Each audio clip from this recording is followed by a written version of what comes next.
Olá, meus queridos alunos, tudo bem com vocês? Sejam todos muito bem-vindos a mais uma aula de ciências. Como vocês já sabem, eu sou a professora Diane Marques, professora de Ciências do Ensino Fundamental 2. Espero que vocês estejam bem e preparados, para mais uma aula de ciências da nossa semana de estudos. Então, como vocês já sabem, nós estamos trabalhando a unidade 4 com o título O Clima na Terra, Dinâmica e Previsão. Essa é a última unidade do bimestre, do segundo bimestre. Como vocês já sabem, a professora está trabalhando, Nós estamos já finalizando esta unidade, estamos na reta final do segundo bimestre. Então, eu peço que você procure prestar bastante atenção nas nossas aulas, que você procure fazer o seu trabalho com muita atenção e dedicação. Como vocês sabem, essa semana vocês têm que prestar conta comigo do trabalho bimestral. Então, eu peço de coração que você se dedique ao seu trabalho. É uma nota parcial, a nota de trabalho é uma nota importantíssima. O trabalho vale 30 pontos, então capriche, meu querido aluno, minha querida aluna. Capriche no seu trabalho para que você possa tirar, então, esses 30 pontos de trabalho, que é uma das nossas notas parciais. Outro ponto também que eu gostaria de tratar com vocês é que você, meu aluno online, que você procure sempre, assim que você terminar de fazer as suas atividades do livro didático e do livro de atividade, até mesmo também, muitas das vezes, as questões do livro, que a gente passa, do livro de atividade. Muitas das vezes também nós passamos aquelas questões no caderno de ciências. Então, procure, levar com bastante seriedade a entrega dessas atividades. Então, eu peço que assim que você terminar de fazer, as suas atividades, do livro didático, do livro de atividade, e as atividades para casa, que eu passo sempre, toda semana, que você procure prestar conta comigo no WhatsApp, no privado, tire fotos legíveis e mande para mim, tá bom? Para que eu possa, entender que você está acompanhando as aulas e você está estudando direitinho, tá bom, meus queridos? Então, eu peço isso, que vocês prestem muita atenção. Vamos, então, dar continuidade ao nosso conteúdo da unidade 4 com o título O Clima na Terra, Dinâmica e Previsão. Bom, na última aula, então, a gente falou um pouquinho sobre circulação geral da atmosfera, Essa foi o assunto da nossa última aula. Vimos também como as massas de ar, elas se comportam, principalmente na formação das nuvens. E aí, quando nós estávamos falando, então, sobre a circulação geral da atmosfera, nós aprendemos que existem regiões no planeta Terra que possuem alta e baixa pressão. E aí, essa alta e essa baixa pressão em determinadas regiões do planeta acabam que dando origem a certos movimentos, em escala global, como, por exemplo, dos ventos alísios que nós vimos, que os ventos alísios, a sua principal origem é a incidência, do Sol nas regiões ali da linha do Equador, que é uma região onde você tem uma maior radiação solar e automaticamente, por ter uma radiação solar com maior intensidade, acaba que havendo temperaturas mais altas e com isso se cria, uma região de baixa pressão, então você vai ter a formação de ventos, e esses ventos, eles são chamados de ventos alísios. Então, esse foi um dos pontos que nós tratamos na nossa última aula, na aula passada. Outro ponto também que nós vimos na nossa aula foi o efeito Coriolis, né? O efeito Coriolis é um efeito, né, que acontece também no nosso planeta.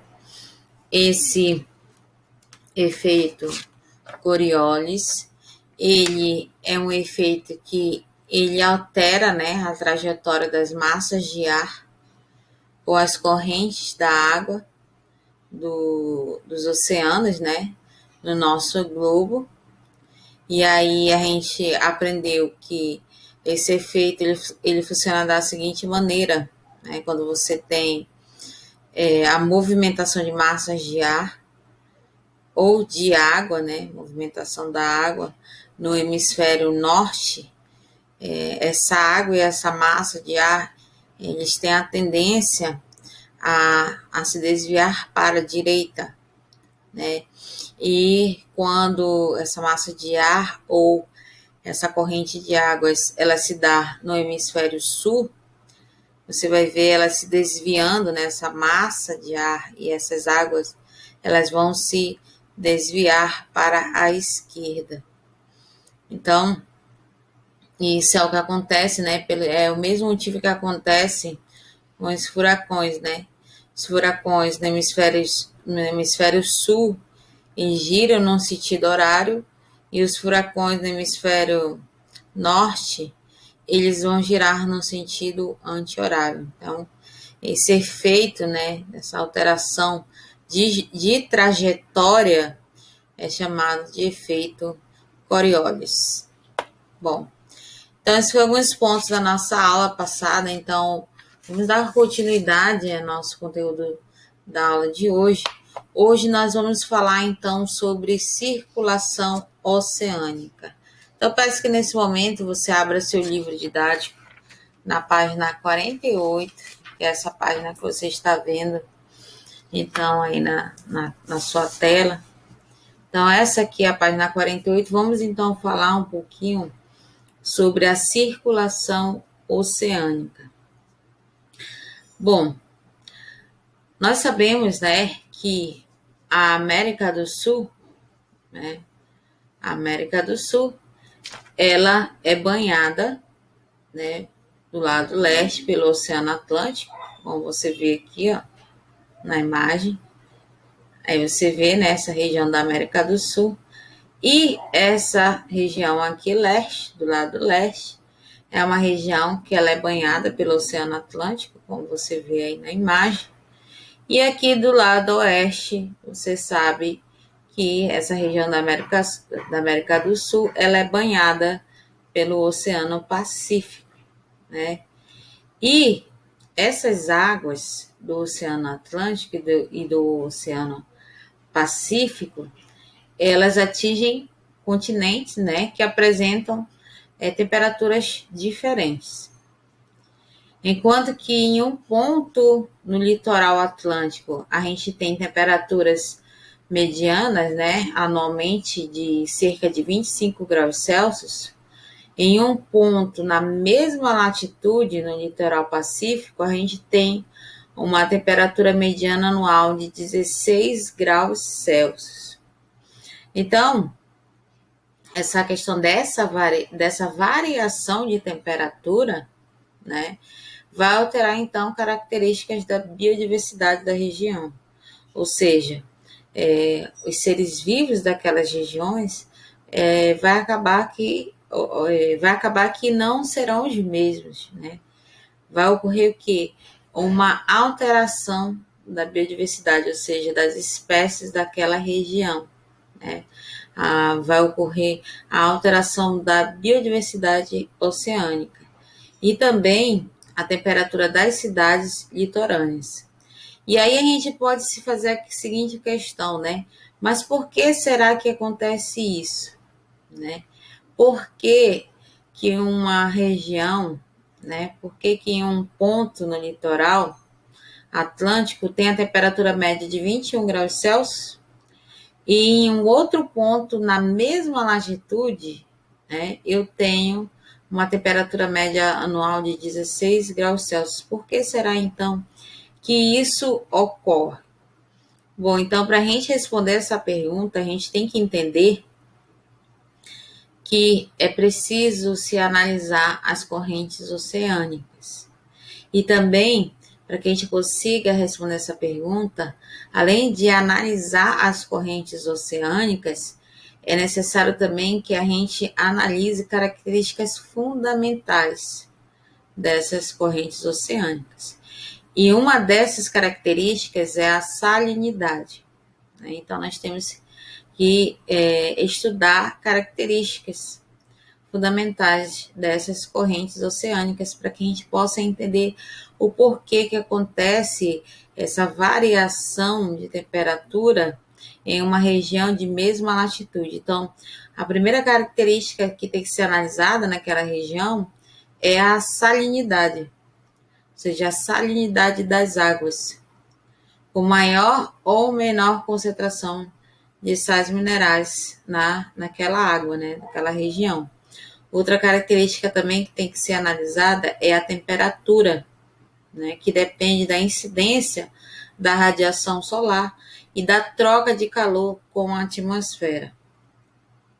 Então, automaticamente, se você tem águas mais rasas em latitudes baixas, ou seja, próximas da linha do Equador, você vai ter temperaturas mais elevadas. E uma última característica que a gente tem que analisar em relação às correntes oceânicas é a questão do movimento atmosférico, ou seja, o movimento dos ventos. Os ventos eles vão influenciar diretamente na formação das correntes marinhas. A salinidade e a temperatura são dois fatores, são duas características fundamentais que vão mudar a densidade da água. Então, quanto mais salgada e mais fria a água estiver, mais densa ela vai ficar. E a diferença de densidade entre porções de águas no mar faz surgir, então, as correntes, geralmente mais profundas. As correntes da superfície dos oceanos costumam ser geradas pelos ventos. Então, essas correntes, elas conduzem calor das regiões de baixa latitude, estão próximas da linha do Equador, para as regiões de alta altitude, para as regiões de alta latitude, que estão próximas aos polos, aos polos norte e sul. E isso porque na faixa central do globo terrestre, a insolação ela é maior e, portanto, a temperatura das águas é mais alta. Essa é a origem das correntes quentes, como a corrente do Brasil, e a corrente do Golfo. Então, a corrente do Golfo e a corrente do Brasil são correntes quentes.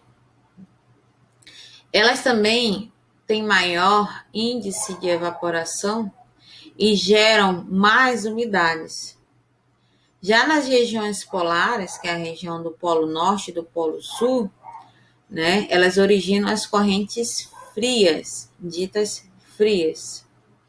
E exemplo disso é a corrente de Humboldt, essa corrente em que a gente vê bem aqui nessa região, em que eu estou apontando. Então, aqui nessa corrente de Humboldt, Humboldt, ela fica localizada próxima ao Peru, e também outro exemplo de corrente fria é a corrente fria de Groenlândia, que fica aqui nessa região onde eu estou apontando no mapa. E elas, por elas serem correntes frias, elas são mais densas e por isso também costumam ser mais lentas que as correntes quentes, além de terem menor índice de evaporação, gerando menos chuvas e umidade. Essas correntes, elas costumam, então, transferir calor. E isso faz com que ocorra a influência, a influência direta na caracterização de um clima de uma determinada região. Por exemplo, a corrente do Golfo, né, por exemplo, ela é uma corrente que está localizada bem aqui nesta região. Não sei se você consegue ver. Então, bem aqui nessa região, eu tenho a corrente do Golfo. A corrente do Golfo ela é responsável por maiores temperaturas, né, do que na região da costa do oeste da Europa. As mudanças nessa corrente também podem afetar diretamente os climas na região global, né, ou seja, a nível global e também a nível de região. É o caso dessa corrente aqui, que eu estou apontando, a corrente de Humboldt, né? A corrente de Humboldt, que normalmente ela vem do sul e traz água fria à superfície da costa do Pacífico e com ela minerais e outros nutrientes que vão alimentar numerosos cardumes de peixe. Então, aqui na imagem, a gente tem a representação, né, de correntes marítimas que são formadas, que são espalhadas no nosso globo terrestre. Se você observar essas setas azuis que você vê na imagem, elas são correntes oceânicas de tipo fria, né? E essas que estão em vermelho, você consegue ver aqui, como a do Golfo, é corrente quente, corrente oceânica quente.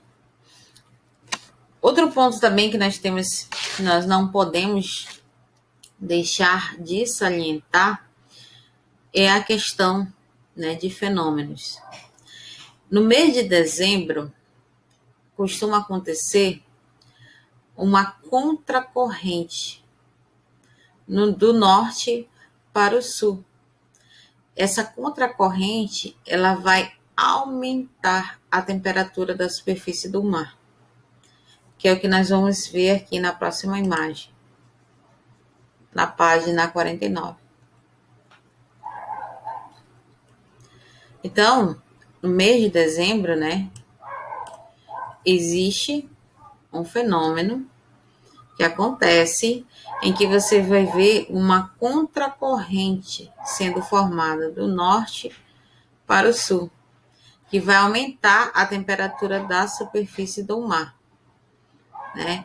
E quando acontece essa contracorrente, automaticamente se modifica a circulação atmosférica. E aí vai enfraquecendo, então, os ventos alísios, né? Que são ventos que ocorrem aí nessa região, que é essa região próxima à linha do Equador. E aí essa contracorrente que vem do norte para o sul vai provocar chuvas, né? Em que, ao contrário, seria mais secos, em regiões mais secas, e além de secas em locais que seriam locais com incidência de chuvas. Então, há essa troca, né, nesse fenômeno, quando acontece essa contracorrente do norte para o sul, né? Ou seja, vai haver chuvas em lugares que eram para ser mais secos, e automaticamente em locais que são secos vai ocorrer uma frequência maior de chuvas, né? Isso tudo graças a esse fenômeno. E aí, por esse fenômeno ele ser perto do Natal, né? Principalmente porque ele acontece no mês de dezembro, então, por ele acontecer perto do Natal, os pescadores daquela região, eles apelidaram esse fenômeno de fenômeno El Niño, né, que em espanhol, essa palavrinha, esse termo que os pesquisadores deram a esse fenômeno, né, ele foi chamado de El Niño, né? O que significa El Niño, professora? Significa o menino, né, traduzindo do espanhol para o português, que faz então essa alusão, né, à comemoração cristã, comemoração cristã que marca, né, o nascimento de Jesus. Então, esse fenômeno, El Niño, é esse fenômeno, né, em que eu tenho a formação de uma contracorrente, né, direção do norte para o sul, em que vai aquecer a temperatura da superfície. Então, automaticamente, a circulação atmosférica ela vai mudar e automaticamente aquelas regiões que eram regiões secas, né, vão se tornar lugares com maiores incidências de chuvas, e aquelas regiões que estão com maior incidência, que eram, né, maior, que era para ser uma incidência maior de chuvas, já vão ficar bem secas. E aí a gente tem essa representação, então, desse fenômeno El Niño, né, onde você tem aqui o aquecimento acontecendo, né, uma contracorrente sendo formada, e aí a água, ela vai, a superfície, né, a água ela vai aquecendo, e aí por se formar essa contracorrente do norte para o sul, a gente vai observar essa interação, né, de regiões de poucas chuvas, em que era para ter lugar mais secos, a gente vai ver uma maior incidência de chuvas, e os lugares que era para ter maior incidência de chuvas vai estar um ambiente mais seco. Então, ocorre aí, então, essa controvérsia de fenômenos, quando está acontecendo, né, no mês de dezembro, esse fenômeno chamado de El Niño. Né? Então, meus queridos, essa foi, então, a nossa aula de hoje. Na próxima aula, nós vamos dar continuidade ao nosso conteúdo. Eu espero que tenha ficado claro na nossa aula, né, no nosso conteúdo. Vamos, então, dar seguimento a partir de agora para nossas atividades de hoje. Peço que, nesse momento, você pegue o seu livro de atividade do aluno.